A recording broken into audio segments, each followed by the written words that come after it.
दोस्तों, एक बार फिर से आपका स्वागत है। तो चलिए कहानी को शुरू करते हैं।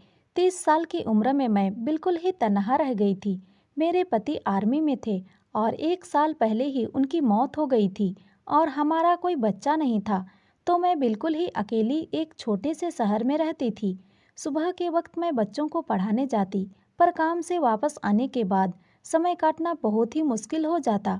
मैंने सोचा, अभी मेरी उम्र ही क्या है, तो मैंने जिम ज्वाइन कर लिया। स्कूल के बाद मैं रोज जिम जाती थी और 1 घंटा एक्सरसाइज करती थी, जिससे मेरा थोड़ा टाइम भी कट जाता था।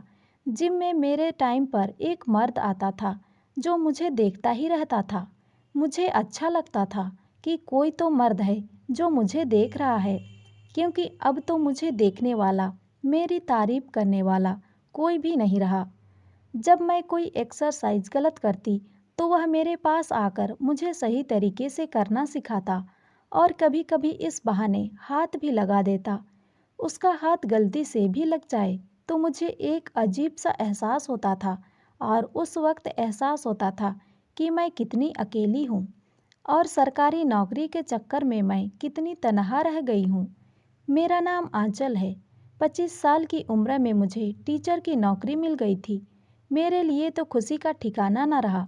मेरी पोस्टिंग घर से दूर एक गांव में हो गई थी और मेरा काम में धीरे धीरे मन भी लग गया था। बस रात के वक्त मुझे बहुत ही अकेलापन महसूस होता।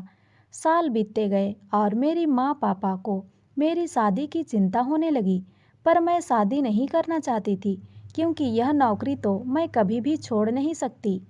तभी उस गांव के एक घर से मेरे लिए रिश्ता आ गया। लड़का आर्मी में था और साल के 3 महीने अपने घर पर रहता था और बाकी के समय अपनी ड्यूटी पर। मुझे रिश्ता पसंद आ गया तो मैंने उस लड़के से शादी के लिए हाँ कर दी। उस वक्त मेरी उम्र 27 साल हो चुकी थी। ससुराल में मेरे पति के अलावा मेरी सास, ससुर और मेरा एक कुंवारा देवर रहता था। मेरा देवर अपने पापा के साथ खेत संभाला करता था। मेरे पति अपने काम से हमें पैसा भेजा करते थे और साल के 3 महीने वह घर पर ही बिताते थे। शादी के बाद तो 20 दिन तक वह मेरे साथ ही रहे, लेकिन फिर उन्हें ड्यूटी ज्वाइन करना था तो वह चले गए। मुझे उनकी कमी खलने लगी और रात को अपनी पति के लिए तड़पती रहती थी। बस फ़ोन पर ही मेरी उनसे बात हो पाती थी। मेरा देवर कभी-कभी मेरे कमरे में आ जाता और मेरे साथ बातें किया करता था। वह मेरी ही उम्र का था। धीरे-धीरे मुझे अपना देवर पसंद आने लगा, क्योंकि वह मेरे पति से ज़्यादा मुझे समय दिया करता था। वह हमेशा मुझे हँसाता रहता था। मेरी सास को बिल्कुल भी यह पसंद नहीं था कि देवर मेरे कमरे में वक्त गुजारे। इसी वजह से वह मुझे ताने मारती रहती थी, पर मैंने उनकी परवाह नहीं की, क्योंकि आखिर मैं भी तो एक औरत हूँ। कब तक ऐसे जीऊँ? और देवर के साथ मेरा कोई गलत संबंध नहीं था, बस दोस्त मानती थी मैं उसे। जब मेरे पति 6 महीने बाद घर आए तो मेरी सास ने मेरे पति के कान भर दिए। ना जाने उन्हें क्या उल्टा सीधा बात बता दिया कि मेरे पति मुझ पर बरस पड़े। मैंने कहा, आप चले जाते हो इसीलिए मैं ललित से बात कर लेती हूँ, पर हमारे बीच में कुछ भी ऐसा वैसा नहीं है। लेकिन मेरे पति ने अपनी माँ के साथ मिलकर देवर की शादी करवा दी। मेरे देवर अब अपनी पत्नी के साथ वक्त गुजारने लगा तो मैं फिर से अकेली हो गई। फिर मैं कुछ बच्चों को ट्यूशन पढ़ाने लगी, जिससे मेरा समय कट जाया करता था और जितना भी समय मिलता मैं अपने पति से फ़ोन पर बात किया करती थी। शादी को 6 साल हो गए थे, पर मैं गर्भवती नहीं हो पाई थी और 6 सालों के दौरान मैंने इतने ताने सुने कि मेरे आंखों से आंसू आ जाते।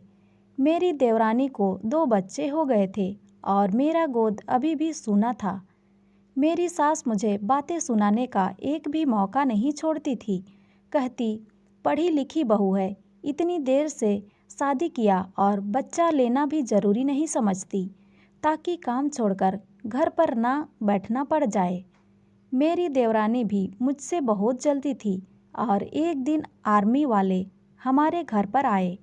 साथ में मेरे पति की लाश लाए थे। मेरे पति की मौत के गम से बाहर आने से पहले ही मेरे ससुराल वालों ने मुझे घर से धक्के मारकर निकाल दिया।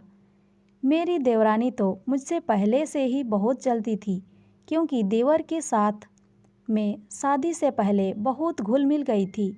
देवरानी ने साफ साफ कह दिया था कि अगर यह विधवा औरत घर पर रहेगी तो मैं घर छोड़कर जा रही हूँ। बाकी का कसर मेरी सास ने पूरा कर दिया। हालांकि मेरे ससुर और देवर मेरा साथ तो दिया था, पर उनके आगे कुछ भी नहीं बोल पाए। उनके बाद मैंने उस गांव से ट्रांसफ़र लेकर एक छोटे से शहर में आ गई थी और 1 साल से अकेली जी रही थी। यही वजह थी कि मैंने जिम ज्वाइन किया, ताकि और लोगों से मेरी पहचान बढ़े।